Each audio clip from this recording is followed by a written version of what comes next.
प्यारे बच्चों, नमस्कार। कैसे हो? सभी अच्छे होंगे। तो हमने प्यारे बच्चों पिछली वीडियो में भिन्न का अध्याय है वो शुरू किया था और भिन्न के बारे में बताया था कि भिन्न क्या है। भिन्न है हमने बताया था, आकृति के द्वारा बताया था, स्टेप के द्वारा बताया था कि भिन्न है वो किसी वस्तु के समान भाग करने पर हम उसमें से कितने भाग लेते हैं। जैसे कि मान लो हमारे पास एक ये आयत है और अगर हमने इसके समान भाग करेंगे, 4 भाग किए हमने, 4 भाग समान है और उसमें से हमने 2 भागों को छायांकित कर दिया, काला कर दिया, तो कुल कितने भाग है बटे में आएंगे। जितने कुल भाग किए हमने उसको बटे में लिखेंगे और जितने भाग छायांकित किए हैं 2 ऊपर 2 लिखेंगे। तो ये 2/4 है, वे भिन्न होगी। 2/4 क्या होगी? भिन्न। इसी प्रकार से अगर मान लो कि ये सर्कल है, इसके हमने 4 समान भाग किए और इसमें से एक को हमने छायांकित कर दिया, तो यहां भी कुल भाग कितने हैं? 4। और कितना भाग छायांकित किया है? 1।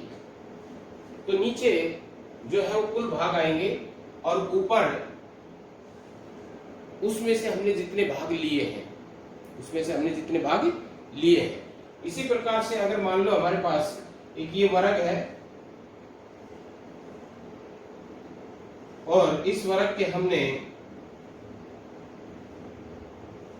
कितने भाग कर दिए?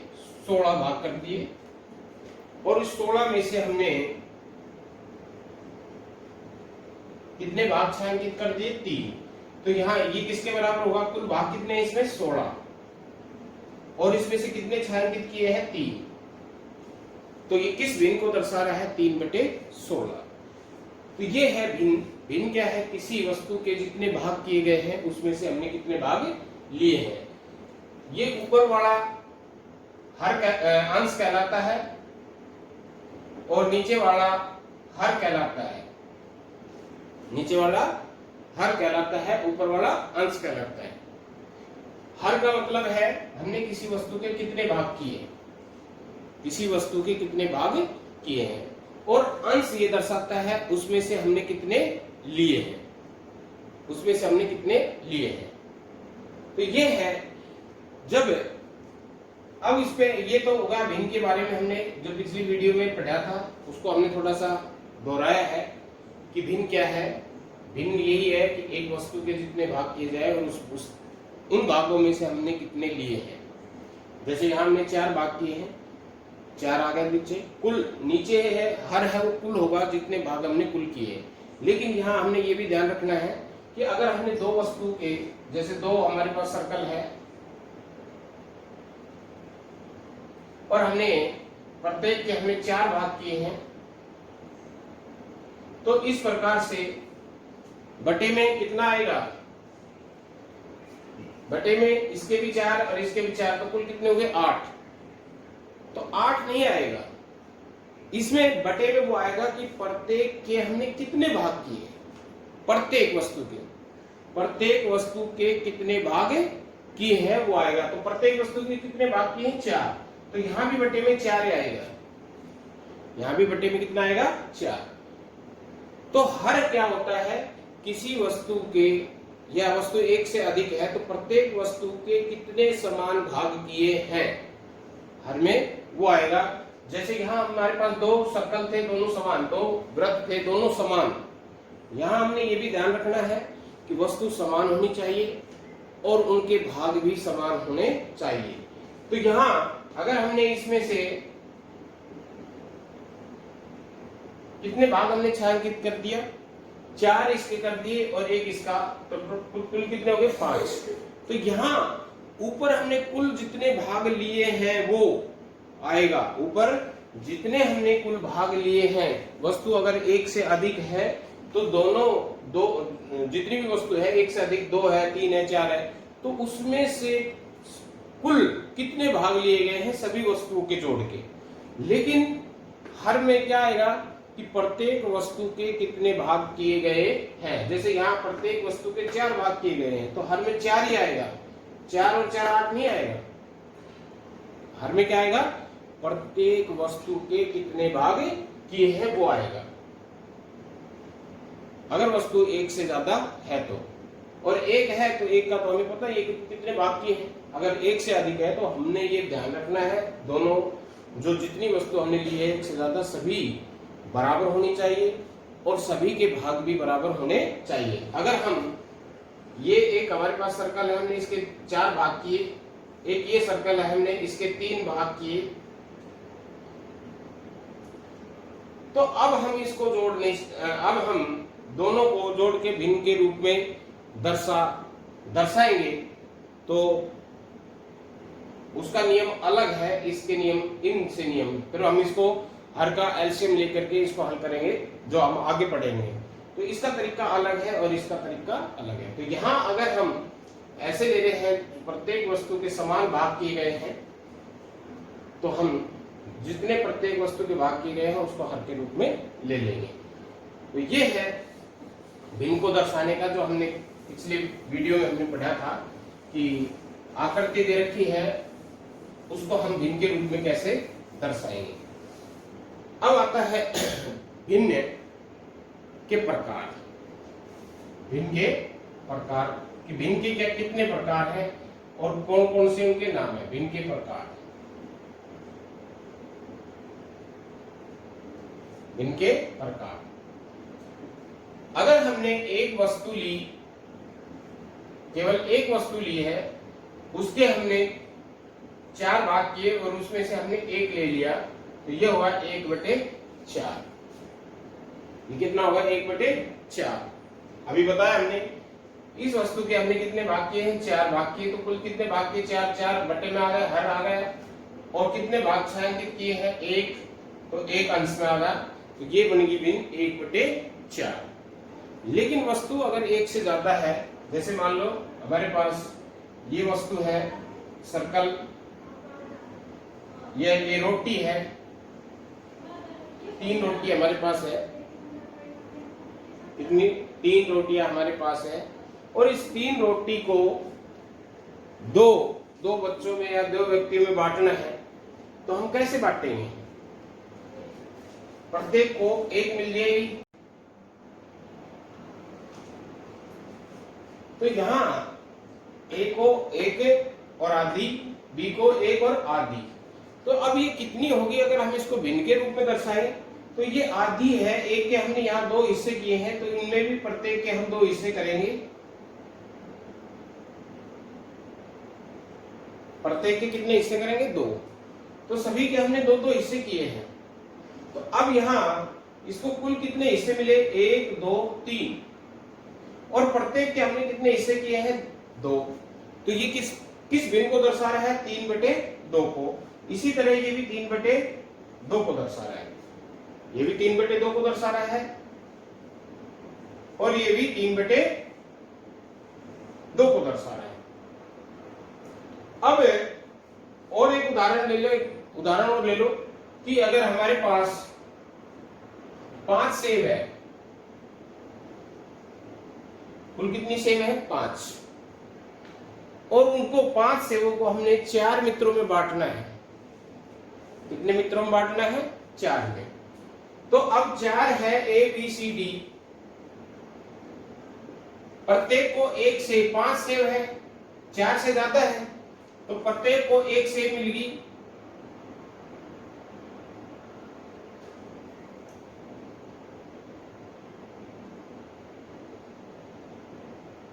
प्रत्येक को 1 सेब पूरी मिल गई।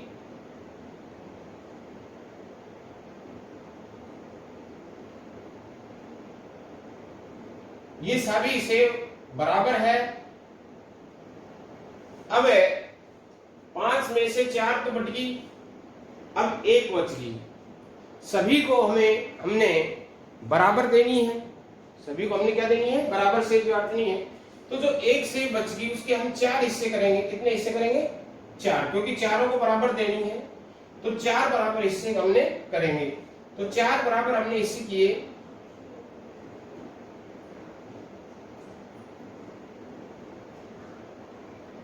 और प्रत्येक को हमने एक हिस्सा दे दिया।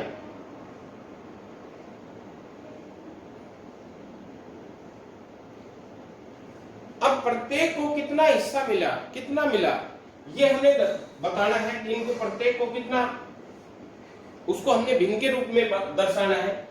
तो हमने क्या, प्रत्येक के कितने हिस्से किए, 4, तो बटे में तो 4 आ गया सबके, क्योंकि जिस सेव को हमने बांटा है ये पूरी मिली हमें, और जो 5वीं जो है उसको हमने बांटा है, 4 भाग किए हैं, तो हमने प्रत्येक के हमने 4 भाग करने पड़ेंगे। तो हमने प्रत्येक के 4 भाग किए, तो हर तो सभी का कितना होगा, 4। अब कितने हिस्से मिले प्रत्येक को, 4 भाग इसमें से और 1 इसे, तो कुल कितने हो गए, 5। 4 और 1 कितने हो गए, 5, 5 और 5, तो प्रत्येक को 5/4 भाग मिला, 5/4। तो ये दर्शा रहा है 5/4 को। अब हमने 2 चीजें देखी, एक भिन्न ये थी, एक भिन्न ये आई और एक भिन्न ये आई, यानी कि 1/4 आई, एक तो एक 3/2 आई और एक 5/4 आई। अब इनमें क्या नजर आ रहा है हमें, अगर हम इनको ध्यान से देखें, महसूस करें, तो हमें क्या नजर आ रहा है, यहां एक वस्तु थी केवल, यहां इन दोनों में एक से ज्यादा वस्तुएं थी। जैसे यहाँ 3 वस्तु थे, 3 को एक पूरी मिली, एक आधी मिली। यहाँ 5 थी, तो प्रत्येक को एक पूरी मिली है और एक का भाग मिला है। यहाँ केवल एक वस्तु थी, तो ये एक वस्तु के भाग है, ये एक से अधिक वस्तु के भाग है, और इसमें एक से ज्यादा मिल रहा है। तो जिसमें एक वस्तु में से भाग मिले, यानी कि एक वस्तु से कम, जो एक ही वस्तु थी उसके भाग किए और उसमें से भाग दिए हैं, हिस्सा दिया है उसमें से, तो ये जो हिस्सा होगा ये एक से कम होगा, क्योंकि एक तो पूरी है, उसी का भाग दिया है, तो ये एक से कम है, ये एक से कम है और ये एक से ज्यादा है। क्योंकि यहाँ भी देखें तो एक तो पूरी मिली है और एक उससे ज्यादा मिली, यहाँ भी एक पूरी मिली है, एक उससे ज्यादा मिली है। तो यहाँ हमें एक से ज्यादा है और यहाँ एक से कम है। तो जो एक से कम है वो तो उचित भिन्न को दर्शाता है। ये क्या है, उचित भिन्न है। और जो एक से ज्यादा है ये अनुचित भिन्न है। अनुचित भिन्न कह दो इसको, या विषम भिन्न कह दो। विषम भिन्न दोनों ही नाम है इसके, उचित ना, अनुचित भिन्न और विषम भिन्न। तो ये समझ में आ गया। इसी तरह से अगर मान लो ये हमारे पास 5 सेव है, अगर हमें इनको 5 को हमने 2 में बांटना होता, कितने में बांटना होता, 2 में, तो 2 तो प्रत्येक को पूरी मिल जाती, 2 तो प्रत्येक को पूरी मिलती।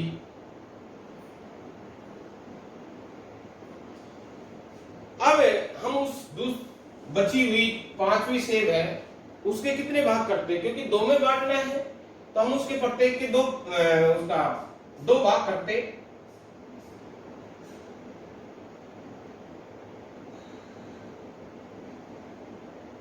और एक दे देते, प्रत्येक को एक एक भाग दे देते।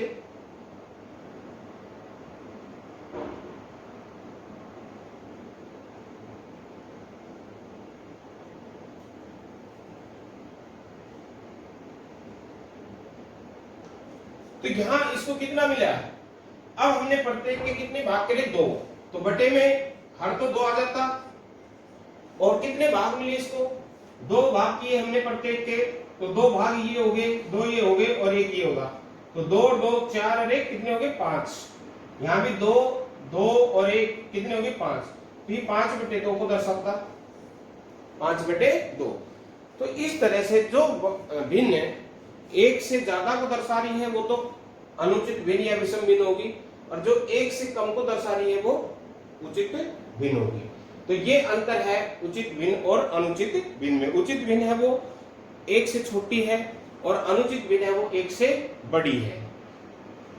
1 से बड़ी चाहे वो कितनी भी हो सकती है, जैसे यहाँ 1 और आधी आ रही है, यहाँ 2 और आधी आ रही है, किसी में 5 और आधी भी आ सकती है, 5 और उसके बाद उसके हिस्से और छोटे भी कर सकते हैं हम। तो वो उस पर डिपेंड करता है हमने उसमें कितने भाग किए हैं। तो अब हमने देखा कि भिन्न के दो प्रकार हैं, एक उचित भिन्न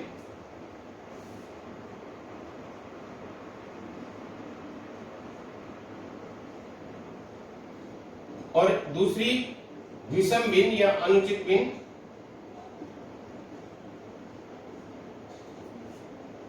या अनुचित भिन्न भी बोल देते हैं। इसे उचित की सम भिन्न भी बोल देते हैं। सम उचित भिन्न कह दे या सम भिन्न कह दे, इसको विषम भिन्न या अनुचित भिन्न, ये इनके नाम है।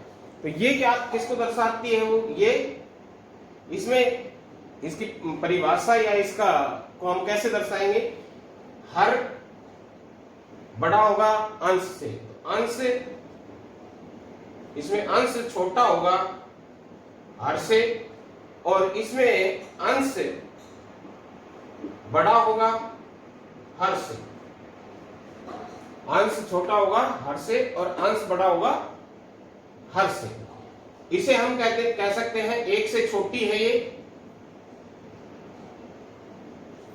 और ये एक से बड़ी है, एक से बड़ी है। तो ये है मेन चीज, उचित भिन्न या सम भिन्न जिसमें अंश छोटा है हर से, या हम ये कह सकते हैं कि ये भिन्न एक से छोटी है। और विषम भिन्न या अनुचित भिन्न ये क्या होगी? इसमें अंश बड़ा होगा हर से, या हम ये कह सकते हैं कि ये एक से बड़ी होगी। एक और नाम सुना होगा मिश्रित भिन्न।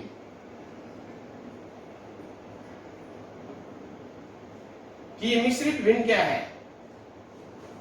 मिश्रित भिन्न, मिश्रित भिन्न क्या है कि ये जो विषम भिन्न है या अनुचित भिन्न है, इसको लिखने का एक तरीका है और कुछ नहीं है। इसको लिखने का एक तरीका है, किसका? विषम भिन्न कह लो या उस अनुचित भिन्न कह लो। अभी हमने देखा था कि अनुचित भिन्न के एक 3/2 था, एक 5/2 था, 5/4 था, एक 5/2 था। ये हमने उदाहरण एग्जाम्पल लिए थे, हमने करके दिखाए थे। 3/2, 5/4, 5/2 ये अनुचित भिन्न के रूप थे, क्योंकि यहाँ तीनों में अंश बड़ा है हर से, अंश बड़ा है हर से, अंश बड़ा है हर से। इसको हम दूसरे रूप में लिख सकते हैं, जैसे कि ये क्या था? 1 प्लस में आधी, इसमें रोटियां थी, एक रोटी पूरी थी और एक रोटी आधी थी। यहाँ क्या था? 2 सेब पूरे थे और एक सेब में एक सेब पूरा था और एक सेब का चौथा हिस्सा था। यहां 2 सेब पूरे थे और एक सेब आधा था, एक सेब आधा था। ये रोटी को दर्शा रहा था, रोटी वाला देखा था, जिसमें एक पूरी थी और एक आधी थी। ये सेब थे जिसमें 4 ABCD हमने 4 में बांटा था 5 सेबों को, तो सबको प्रत्येक को एक पूरा मिला था और एक में चौथा हिस्सा मिला था 1/4। यहाँ हमने 5 सेबों को 2 A और B में बांटा था, तो प्रत्येक के हिस्से 2 पूरी आ गई थी और एक आधी आई थी। जो 5वीं सेब थी उसके हमने 2 भाग किए थे और 2 में से 1 लिया था। तो यहाँ 1 प्लस में 1/2, इसको हम लिख सकते हैं 1 सही 1/2।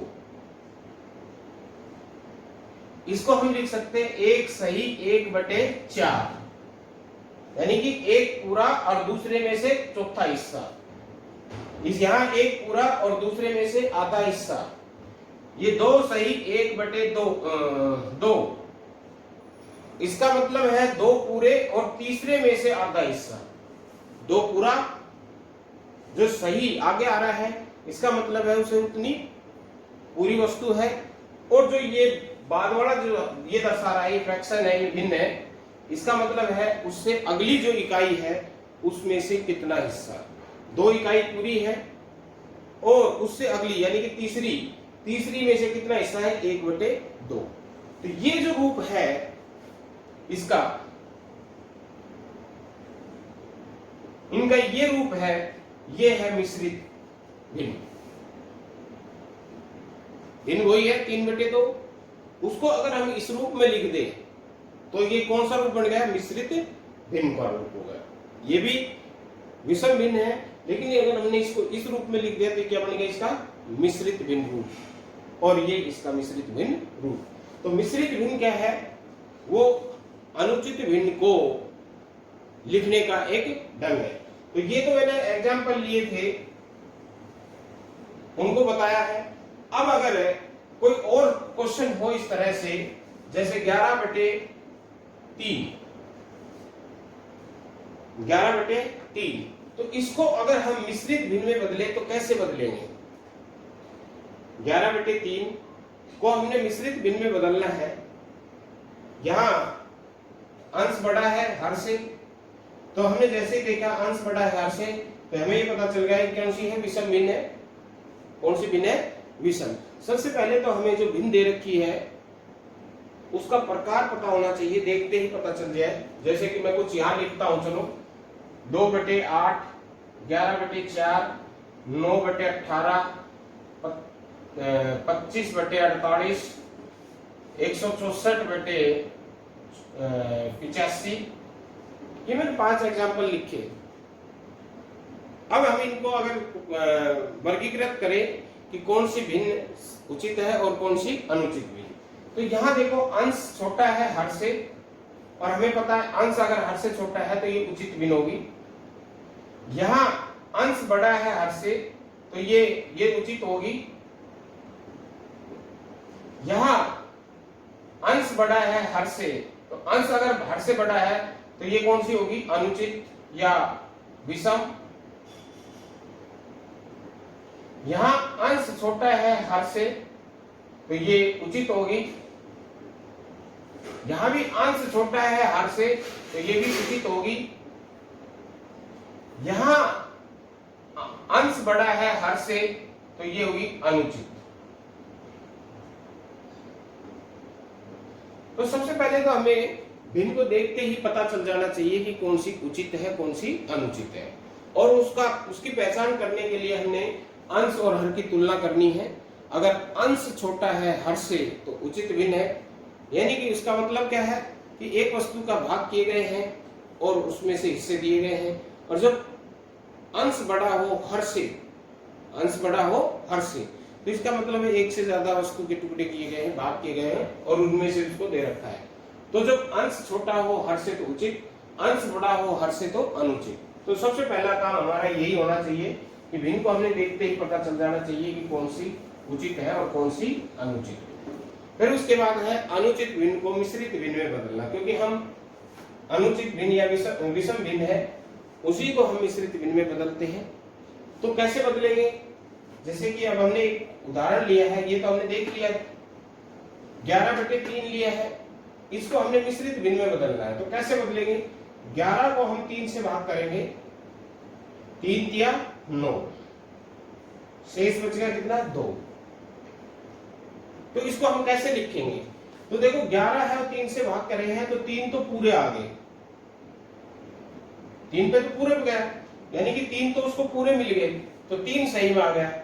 और फिर जो चौथी इकाई है उसमें 2 भाग मिले, कितने में से? 3 में से। अगर ये 3 होता तो पूरे पे चला जाता। तो इतने भाग हैं, शेष बचे, और इतने भाग में से, तो ये ऊपर आएगा, अंश बनेगा, और हर ये बनेगा। तो हमने ध्यान देना है। दूसरा ये देखेंगे, यहां से शुरू करेंगे, ऐसे चलेंगे, 3 सही 2/3, 3 सही 2/3, ये जितने पूरे पे चली गई, जितने पे चला गया, इसका मतलब है उतने भाग तो पूरे हो गए, उतनी वस्तु तो पूरी होगी। तो यहाँ 11/3 है, इसमें 3 तो पूरी होगी, और अगली जो इकाई है उसमें से 2 मिले, कितने में से? 3 में से। कितने में से? 3 में से। तो 3 सही 2/3 होगा। इसी तरह से अगर मान लो हम लिखें 65/42, 65/42 होगा, चलो मान लो, तो 65 को 42 से भाग किया, 42 एकम 42, तो एक भाग पूरा मिला है, एक सही 23/45। तो हम भाग करेंगे और इस तरह से चलेंगे, एक सही 23/42। तो ये है मिश्रित भिन्न को अनुचित भिन्न को मिश्रित भिन्न में बदलना। अब जब ये है अनुचित भिन्न को हम मिश्रित भिन्न में बदल सकते हैं, तो मिश्रित भिन्न को भी अनुचित भिन्न में बदल सकते हैं, मिश्रित भिन्न को भी अनुचित भिन्न में बदल सकते हैं। तो उसको कैसे बदलेंगे? जब हम विषम भिन्न या अनुचित भिन्न को हम मिश्रित भिन्न में बदल सकते हैं, तो मिश्रित भिन्न को भी हम अनुचित भिन्न में बदल सकते हैं। जैसे मान लो ये है 4 सही 3/4, मिश्रित भिन्न है, इसको अनुचित भिन्न में बदलना है, तो कैसे बदलेंगे? इसके साथ गुणा करेंगे, 4 की 4 से, यानी कि नीचे वाला हर को सामने वाले से गुणा करेंगे और ऊपर वाले को जोड़ देंगे, और बटे में जो है वही है, हर वही रहना 4। यहां देखो हमने ऐसे लिखा था 3 सही 2/3, तो इन दोनों का गुणन था और ये जुड़ रहा है, 3 3 9 और 2 11। यहाँ 42 एकम 42 और 23 65, तो ये 65 क्या आ रहा था? क्योंकि हर को हमने चेंज किया नहीं, 11/3 था, तो हर यहाँ भी 3 है और यहाँ भी 3 है, 42 यहाँ भी है, ये सॉरी 42 था, 42 यहाँ भी है और 42 यहाँ भी है। चेंज किसको करे हमने? 65 को। यहाँ हमने किसको करा? 11। तो यहाँ 11 क्या है? इन दोनों की गुणा है और ये जुड़ रहा है। यहाँ 65 क्या है? इन दोनों की गुणा है और ये जुड़ रहा है। तो यहाँ भी इन दोनों की गुणा आएगी, ये है और ये सामने वाला है, तो इन दोनों की गुणा और ये जुड़ रहा है, तो 4 चौक 16 और 3 19/4। इसी तरह अगर मान लो 8 सही 3/5 है, तो इसको हम कैसे लिखेंगे? इन दोनों की गुणा वही 8 गुणा में 5 और ये ऊपर वाला जोड़ देंगे प्लस में 3 और बटे में वही रहना है, हर सेम रहना है। तो 8 5 40 और 3 कितने हो गए? 43, 43/5। तो इस तरह से हम विषम भिन्न को मिश्रित भिन्न में बदल सकते हैं, मिश्रित भिन्न को विषम भिन्न में बदल सकते हैं। तो आज के लिए इतना ही। एक तो हमें भिन्न का प्रकार पता होना चाहिए कि भिन्न कितने प्रकार की है। भिन्न 2 ही प्रकार की है, उचित भिन्न या अनुचित भिन्न, या सम और विषम। उनकी पहचान कैसे होगी? उचित अंश छोटा हर से, या हम कह सकते हैं 1 से छोटी है ये। दूसरा है विषम भिन्न है, अंश बड़ा है हर से, ये 1 से बड़ी है। फिर उसके बाद है विषम भिन्न को हम मिश्रित भिन्न में कैसे बदलते हैं, और मिश्रित भिन्न को हम अनुचित भिन्न में कैसे बदलते हैं। तो आज के लिए इतना ही, बाकी कल देखेंगे। धन्यवाद।